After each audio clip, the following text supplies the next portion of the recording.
आज हम पढ़ने वाले हैं चैप्टर नंबर 4 छठवीं की साइंस एनसीईआरटी का। चैप्टर का नाम है सॉर्टिंग।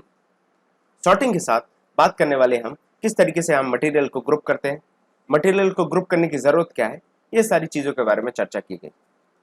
सॉर्टिंग का मतलब क्या होता है? सॉर्टिंग का मतलब है छांटना। आपने जब कंप्यूटर यूज करते हैं तब भी सॉर्ट बाय करके आता है, sort by date, sort by name, ये तरीके चीजें आती है। तो सॉर्ट से आपको समझ लेना है, ये शब्द का मतलब है बांटना, क्लासिफाई करना अच्छे तरीके से। दूसरी चीज आपको पता है मटेरियल की ग्रुपिंग्स करनी है। तो यहाँ पर हम देखेंगे ग्रुपिंग्स क्यों करनी है, क्या जरूरत है ग्रुपिंग करने की। तो यहाँ पर ओवरव्यू में सबसे पहले प्रॉपर्टीज ऑफ मटेरियल, क्या प्रॉपर्टीज है, क्या खासियत है मटेरियल में। बाद में हम देखेंगे कि हमें ग्रुपिंग करने की क्या जरूरत है, बिना ग्रुपिंग करे काम नहीं चल सकता क्या। चैप्टर में बात की जाती है अपीयरेंस की। जब आप कोई चीज देखते हैं फर्स्ट हैंड, आपकी नजर पड़ती है किसी चीज में, तो आप क्या ऑब्जर्व करते हैं? जैसे अगर आपको कोई चीज दिख रही है जो काफी चमकीली है, जिसमें चमक है, तो शायद वो सोना हो सकती है। लेकिन आप एक बात याद रखें, हर काली टंकी सिंटेक्स नहीं होती और हर चमकती चीज सोना नहीं होती। लेकिन अगर ये चीज चमक रही है, मतलब आप एक चीज इन्फर कर सकते हैं ये मेटल है। मेटल की खासियत है कि उसमें लस्टर होता है। आप मोस्ट ऑफ द मेटल देखें, चाहे आप बात करें आयरन की, तो आयरन में एक लस्टर होता है, कॉपर में लस्टर है, एक चमक है, हल्की सी चमक को ही लस्टर कहते हैं। और एल्यूमिनियम है, गोल्ड है, प्लैटिनम, सिल्वर, तमाम मेटल्स में आप देखेंगे पर्टिकुलरली मेजर प्रॉपर्टी आपकी है कि उसमें चमक होगी। एक और इंपॉर्टेंट चीज आपने देखा होगा, चाहे आप पायल की बात करें जो पैरों में पहनी जाती है चांदी की बनाई हुई, या फिर आप गोल्ड के ऑर्नामेंट्स की बात करें, सोने की अंगूठी की बात करें, एल्यूमिनियम की किसी कंपोनेंट की, प्लेट की, या फिर यूटेंसिल की बात करें, कॉपर है, आयरन है, ये सब समय के साथ डल हो जाते हैं, इनकी शाइन कम हो जाती है। इसका रीजन क्या है? इसका रीजन है कि जब ये एयर और मॉइस्चर के कांटेक्ट में आते हैं तो इनके ऊपर एक्शंस होते हैं, केमिकल एक्शंस होते हैं, जो हम आगे आने वाली साइंस के चैप्टर्स में, जब हम फ्यूचर में 7th या 8th पढ़ेंगे, तब हम डिस्कस करेंगे कि रस्टिंग होती है या फिर और भी तमाम जो चीजें होती हैं किस तरीके से होती है और उनमें क्या केमिकल रिएक्शंस इन्वॉल्व होते हैं। तो यहाँ आप देखेंगे कि लस्टर कम हो जाता है। और अगर आप किसी भी जगह को, किसी भी मेटल के पीस को फ्रेशली काट रहे हैं, तो जहाँ फ्रेशली कटा है वहां पर आप देखेंगे वो लस्टर आपको बरकरार दिखेगी, वहां पर वो चमक मौजूद होगी। एक हमने फीचर पढ़ दिया अपीयरेंस। अपीयरेंस में हमने बात की शाइन या लस्टर की। दूसरा इंपॉर्टेंट अपीयरेंस या फिर दूसरा इंपॉर्टेंट जो फीचर है, कैरेक्टरिस्टिक है, वो है हार्डनेस। अब देखिए हार्डनेस का, तो अगर मैं आपसे बात करूं स्पॉन्ज जो है, आप स्पॉन्ज को जब प्रेस करते हैं तो आप कहेंगे सर ये सॉफ्ट है। उसके बाद जब मैं आपसे कहूं ये आयरन की ये बार है, आप इसको टच करके बताएं, तो आप कहेंगे सर ये तो बहुत हार्ड है। इस तरीके से आप डिफ्रेंशिएट करते हैं कि कितना हार्ड है, और आप इसको स्केल कर सकते हैं। आप अगर स्पॉन्ज को टच कर रहे हैं आप कहेंगे हार्ड है, फिर आपने अगर रबर को टच किया तो आप ये कहेंगे कंपेरिजन टू स्पॉन्ज ये ज्यादा हार्ड है। रबर के बाद अगर आप मान के चलिए और कुछ एक पर्टिकुलर चीज, सपोज आप मान लीजिए आप कपड़ा है या फिर कोई भी एक पर्टिकुलर इंस्ट्रूमेंट आप देख, प्लास्टिक, उसको और हार्ड मानेंगे। इस तरीके से आप फाइनली आयरन तक पहुंचेंगे जो आपको सबसे ज्यादा हार्ड लगेगा। इस तरीके से ग्रेड्स में आप हार्डनेस समझ सकते हैं। तो हमने लस्टर जो एक मेटल की प्रॉपर्टी है, साथ में हार्डनेस भी काफी इंपॉर्टेंट प्रॉपर्टी हो जाती है मटेरियल की। पर्टिकुलरली मेटल्स इसीलिए यूज करे जाते हैं कंस्ट्रक्शन में, जैसे आप देखते हैं आयरन इंटेंसिवली यूज किया जाता है क्योंकि वो हार्ड होता है। यहां तक हमें क्लियर हो जाना चाहिए। आगे देखें आप, तो सॉल्युबिलिटी या इनसॉल्युबिलिटी, सॉल्युबल और इनसॉल्युबल की बात करें, आपने देखा होगा वाटर में, वाटर के साथ कुछ चीजें बढ़िया मिल जाती हैं। आप शक्कर की बात करें, शक्कर बढ़िया से मिल जाती है। सॉल्ट की बात करें, सॉल्ट बढ़िया से मिल जाता है, गायब हो जाता है, पता ही नहीं चलेगा इसमें नमक या शक्कर। लेकिन कुछ चीजें ऐसी भी होती हैं जो डिसअपियर नहीं होती। आप उनको थोड़ी देर चला दें, चलाने के बाद जैसे ही आप सॉल्यूशन को रखेंगे तो 2 लेयर्स अलग से दिखने लगेंगी आपको। चाहे आप एग्जाम्पल ले लें इसमें केरोसिन का, आप पानी में केरोसिन को मिला के उसको अच्छे से घुमा दीजिए, थोड़ी देर बाद आप देखेंगे केरोसिन की लेयर अलग से ऊपर दिखने लगेगी और वाटर जो है वो नीचे दिखने लगेगा। इससे मुझे एक चीज याद आई जो मैं आपके साथ डिस्कस करता हूं। कभी भी हमें जो पेट्रोल या फिर पेट्रोलियम प्रोडक्ट में लगी हुई आग होती है, पेट्रोलियम फायर में आपको कभी भी पानी नहीं डालना चाहिए। ये इसीलिए नहीं करना चाहिए क्योंकि जैसे ही आप ये करते हैं तो पानी नीचे रह जाएगा और जो पेट्रोल है वो ऊपर फ्लोट कर जाएगा और आग जो है वो और ज्यादा भड़क जाएगी। इसीलिए ये हमें याद रखना है कि जब भी पेट्रोलियम की फायर होती है उसमें पानी नहीं डाला जाता, उसमें सैंड या फिर आप डालेंगे पाउडर्स। अब एक और बात यह है कि यहाँ पर जो फंक्शनिंग हमारी बॉडी में हो रहा है, यहाँ पर वाटर काफी इंपॉर्टेंट रोल प्ले करता है। बहुत सारे ऐसे सब्सटेंसेस है हमारी बॉडी में जो वाटर डिसॉल्व करता है। हमने चैप्टर नंबर 2 में, चैप्टर नंबर 3 में ये सारी चीज़ें पढ़ी हैं कि वाटर किस तरीके से हमें हेल्प करता है हमारी बॉडी को क्लीन रखने में, टॉक्सिन्स को अलग करने में, साथ ही साथ बहुत सारी जगह पर ट्रांसफर ऑफ न्यूट्रिएंट्स करने का भी काम वाटर करता है।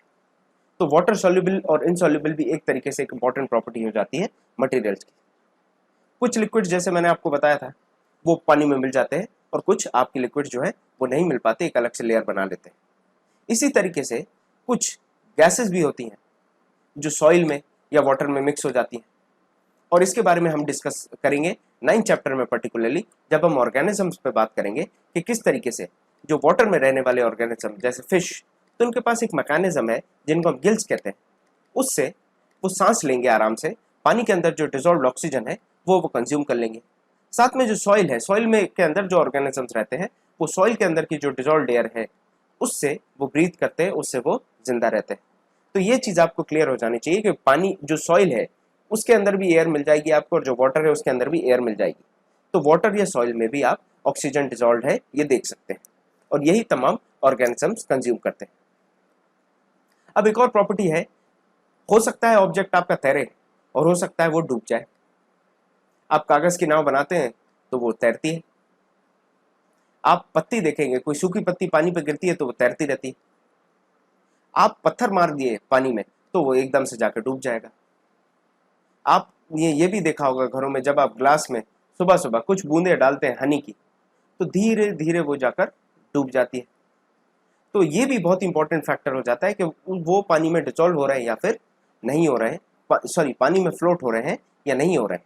इसके बारे में हम आगे बात करेंगे। एक फीचर आने वाला है जिसको हम डेंसिटी कहते हैं, और ये सारा जो फंडा है डिसॉल्व होने का, ये सारा हम डेंसिटी में डिस्कस करेंगे। आर्किमिडीज प्रिंसिपल और भी चीजें हैं जो डिस्कस करेंगे हम फ्यूचर क्लासेस में। अब हम बात करते हैं एक और फीचर की, जो है ट्रांसपेरेंसी। आपको पता है अगर आपको किसी को बालकनी से नीचे देखना है और सामने खिड़की लगी है, तो आप खिड़की से जो कांच है खिड़की में उसे देख सकते हैं। बनस्पत खिड़की में कांच लगा, तो ग्लास जो है एक एग्जाम्पल है आपका, जो ग्लासेस विंडो पेन्स वगैरह में यूज करते हैं वो एक एग्जाम्पल हो गया आपके ट्रांसपेरेंट मटेरियल का। आपने देखा होगा पेन जो होते हैं, पेन भी ऐसे ट्रांसपेरेंट होते हैं, उसमें से आपको रिफिल दिखती है कि कितनी खाली हो गई और कितनी बची। तो पेन की जो बॉडी है वो भी एक एग्जाम्पल हो सकती है, ट्रांसपेरेंट जो पेन बॉडी होती है। इस तरीके से ग्लास है, वाटर है, एयर है, ये सारे ट्रांसपेरेंट है। आप देखिए हवा भी तो ट्रांसपेरेंट है, हमें हवा कहाँ दिखती है, लेकिन जो सामने खड़ा है वो हमें दिख रहा है, बीच में हवा है लेकिन वो दिख नहीं रही। कुछ प्लास्टिक्स, जैसे मैंने आपको एग्जांपल दिया पेन का, एक्रिलिक शीट्स होती है, ये सब भी काफी ज्यादा ट्रांसपेरेंट होती है, इनसे आपको आर पार दिखता है क्लियरली। एक और सब्सटेंस होता है जो होता है ओपेक। जैसे एग्जांपल लीजिए आप वॉल का, दीवार के पीछे कौन खड़ा है ये आपको नहीं पता। क्यों नहीं पता? क्योंकि दीवार जो है वो ओपेक है, इसके थ्रू आप देख नहीं पा रहे। अगर ग्लास होता तो आप देख पाते, क्योंकि ग्लास ट्रांसपेरेंट है। चाहे वुड की बात करें, कार्डबोर्ड है, मेटल है, ये तमाम जो मटेरियल है ये ओपेक होते हैं। ट्रांसलूसेंट जो है इसको आप कहेंगे 50% दिख जाएगा इसमें। ट्रांसपेरेंट को आप कहेंगे 100% विजिबिलिटी, 100% विजिबल। ओपेक को आप कहेंगे 100% इनविजिबल या फिर नॉट विजिबल। और यहाँ पर ट्रांसलूसेंट में 50-50 केस। आप याद करिए जब लेटर्स आते थे, लेटर्स आने के समय में एनवेलप को धूप की तरफ डायरेक्शन में दिखाया जाता था, तो आपको पता चल जाता था कि एनवेलप को कहाँ से फाड़ना है, लेटर जो है वो कहाँ है। लेटर को बिना डैमेज करे हुए आप एनवेलप को फाड़ सकते थे। जब आप धूप में देखेंगे तो आपको अलग से दिख जाता था कि हाँ लेटर यहाँ है और यहाँ खाली जगह है, यहाँ से हम फाड़ सकते हैं। कुछ मिल्की ग्लासेस भी आते हैं जिनसे आप ट्रांसलूसेंट या फिर पार्शियली आप देख सकते हैं, अक्स दिखेगा आपको, शेडो दिख जाएगी, लेकिन क्लियरली नहीं दिखेगा कौन खड़ा है। इस तरीके की चीजें भी आप कर सकते हैं ट्रांसलूसेंट ग्लासेस के थ्रू। तो 3 मटेरियल की हमने सिचुएशन देख ली। एक देखिए ओपेक, यहाँ से बंदे की चेहरा नहीं दिख रहा है। ट्रांसलूसेंट में थोड़ा हल्का हल्का एक अक्स दिख रहा है कि हाँ ये कोई है, लेकिन ट्रांसपेरेंट में आप देखेंगे परफेक्टली आपको दिख रहा है कि ये बंदा है यहाँ पर। तो 3 आपको प्रॉपर्टीज देख ली हमने, transparency, opaque as well as translucent. अब दूसरा सवाल जो चैप्टर में हमें क्लियर करना है कि क्या जरूरत है हमें चीजों को बांटने की, ग्रुप में डिफाइन करने की, इनकी हार्डनेस, अपीयरेंस और ये तमाम चीजों पर। तो यहाँ इंपॉर्टेंट बात ये देखनी हमें कि जब हम चीजों को स्टोर करते हैं तो हम स्टोर करते हैं इस तरीके से कि उन चीजों को आप एक साथ प्लेस कर दें, साथ में आपकी अरेंजमेंट में भी हेल्प करते हैं, इनको ढूंढने में भी हमें मदद मिलती है। आपको अगर घर बनाना है तो कंस्ट्रक्शन मटेरियल कौन सा कहाँ पे यूज करना है ये भी आपको क्लियर आइडिया हो जाता है कि हमें कौन सी चीज कहाँ लगानी। आप कांच का मकान नहीं बनाएंगे, आप कंक्रीट का मकान बनाएंगे। इस तरीके से आपको देखना पड़ता है कि आपको कौन सा मटेरियल किस पर्पस के लिए यूज करना है। आप विंडोज वुड की विंडो नहीं बना सकते, आपको वहां ग्लास लगाना पड़ेगा, तभी आपको प्रॉपर लाइट मिल पाएगी। तो ये सारी चीजें ग्रुपिंग करने से आसान हो जाती है। कन्वीनियंस हो जाएगा, आपको स्टडी करना है, अगर प्रॉपर्टीज आपको स्टडी करनी है पर्टिकुलर, तो भी आपके लिए काफी आसान हो जाएगा। आपको स्ट्रेंथ की स्टडी करनी है, हार्डनेस की स्टडी करनी है, तब भी काफी ज्यादा फायदेमंद हो जाएगा। और पैटर्न्स भी आप देख पाएंगे बहुत सा, जो बॉडीज में जो प्रॉपर्टीज हैं पर्टिकुलरली उनके पैटर्न्स को, जैसे आप हार्डनेस के पैटर्न को समझ सकते हैं, अपीयरेंस जो है, अपीयरेंस का किस तरीके से डिटेरियोरेशन हो रहा है, कैसे कैसे उनका जो लस्टर है वो रिड्यूस होता है, ये सारी चीजें जो पैटर्न्स है आप इनको भी काफी अच्छे से स्टडी कर सकते हैं। अब हमेशा की तरह परंपरा अनुसार आप इन सवालों का जवाब दें, स्लाइड पॉज करके, फिर हम इन पे चर्चा करते हैं। उम्मीद करता हूं आपने सवाल के जवाब दिए होंगे। सबसे पहला सवाल, stone is transparent while glass is opaque. तो आप समझ रहे हैं, ये इन्होंने पलट दिया है, सवाल पलट दिया है, यहाँ पर स्टोन लिख दें, यहाँ पर ग्लास लिख देते अगर, तो ये ट्रू हो जाता, लेकिन ये फिलहाल गलत है। ओपेक हमने पढ़ा, ओपेक मतलब उससे आर पार नहीं दिख सकता, लेकिन ग्लास जो है वो ट्रांसपेरेंट या ट्रांसलूसेंट होता है। अब एक और बात लिखी कि चौक जो है वो डिजोल्व हो जाती है पानी में, तो ये भी सही बात है। चौक जो है आप उसको अगर पाउडर कर देंगे तो बढ़िया तरीके से पानी में डिजोल्व हो जाएगी और आपको मिल्की वाटर मिल जाएगा, चूने का पानी मिल जाएगा। उसके बाद आप देखें, a piece of wood floats on water. ये भी आप जानते हैं, जो लकड़ी है आपकी, लकड़ी पानी पर तैरती है, तो ये स्टेटमेंट भी ट्रू है। फोर्थ स्टेटमेंट है, sugar does not dissolve in water. तो ये तो भाई साहब बच्चा भी बता देगा आपको कि गलत है। आप देखिए, ऑयल मिक्सेस विद वाटर, तो ये हमने बताया कि जनरली 2 लेयर्स फॉर्म हो जाती हैं, और मैंने आपको बताया भी कि जो पेट्रोलियम फायर होती है उसमें हमें पानी नहीं डालना चाहिए। तो ऑयल मिक्सेस विद वाटर का स्टेटमेंट आपका फॉल्स हो जाएगा। आगे देखिए, sand settles down in water, तो ये भी हम पढ़ चुके हैं, हमने पिछले चैप्टर्स में बहुत सारे डिस्कशंस किए थे प्रोसेसेस के।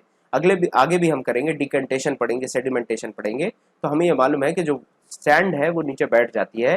ये चीज़ रॉकेट साइंस नहीं है, बहुत ही ज़्यादा सिंपल सवाल था, तो इसका भी आंसर आपको ट्रू है। आगे आप देखें, विनेगर डिजोल्व्स इन वाटर। तो विनेगर आप समझ लें, विनेगर को हम हिंदी में सिरका कहते हैं, जो एसिटिक एसिड का एक डाइल्यूट फॉर्म होता है। इतना ज़्यादा रॉकेट साइंस में हमें पढ़ने की ज़रूरत नहीं है। इंपॉर्टेंट चीज़ ये है कि जो विनेगर है ये पानी में डिजोल्व हो जाता है, ये हमें याद रखना है। इसी को आप डाइल्यूट कर सकते हैं, और वाटर में आप किसी भी चीज़ को डालते हैं तो उसको आप डाइल्यूशन कहते हैं, वो प्रोसेस आपका डाइल्यूशन हो जाता है। पर्टिकुलरली एसिड या बेसिस में आप पानी मिलाते हैं तो वो डाइल्यूशन है, तो ये आपकी स्टेटमेंट सही हो जाती है। तो ये था हमारा डिस्कशन, हमने चर्चा की मटेरियल के बारे में, उनकी ग्रुपिंग्स के बारे में, और ग्रुपिंग्स क्यों करनी चाहिए उसके बारे में। तो आगे हम बढ़ेंगे, 5th चैप्टर देखेंगे, और भी इस तरीके से कारवा आगे बढ़ता जाएगा। Thank you for watching this lecture.